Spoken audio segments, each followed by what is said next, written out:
d'un lit d'hôpital à l'ambassade équatorienne à Londres avec le fringant journaliste Julian Assange, qu'elle a failli épouser après une nuit bien arrosée, Pamela Anderson dit tout sur ses expériences sexuelles dans son autobiographie Love, parue le 31 janvier 2023.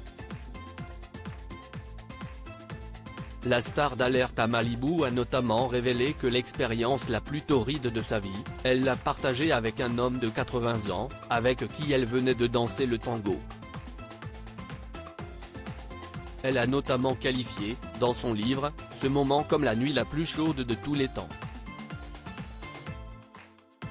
Un ouvrage dans lequel elle revient également sur les abus sexuels écœurants qu'elle a subis lorsqu'elle était enfant au Canada, comme le précise The Sun.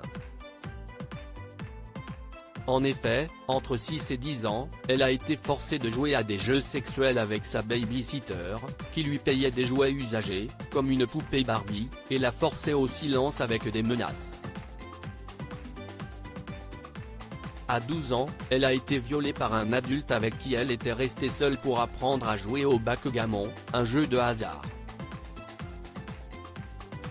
Environ 2 ans plus tard, elle a de nouveau été violée, cette fois-ci en groupe et dans une voiture.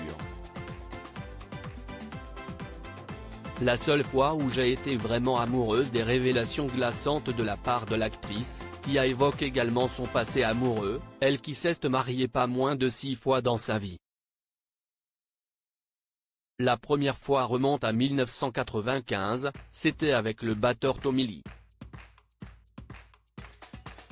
Si est peut-être la seule fois où j'ai été vraiment amoureuse, déclare-t-elle notamment à ce propos dans son autobiographie, elle qui a par la suite épousé le chanteur Kid Rock en 2006, le producteur et réalisateur Rick Salomon à 2 reprises, en 2007 et 2014, puis le producteur John Peters en 2020.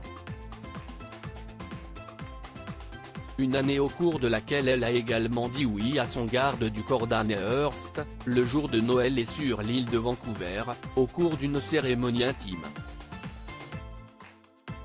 Les hommes sont ma chute. Et j'ai essayé tous les genres. Le dénominateur commun, si moi, estime l'ex-compagne d'Adil Rami dans son livre. À noter que ce 31 janvier, elle a également sorti sur Netflix un documentaire coup de poing, intitulé Pamela, A Love Story, dans lequel elle revient sur tous les sujets précédemment évoqués. L'occasion pour elle de prendre le contrôle de la narration du récit pour la première fois.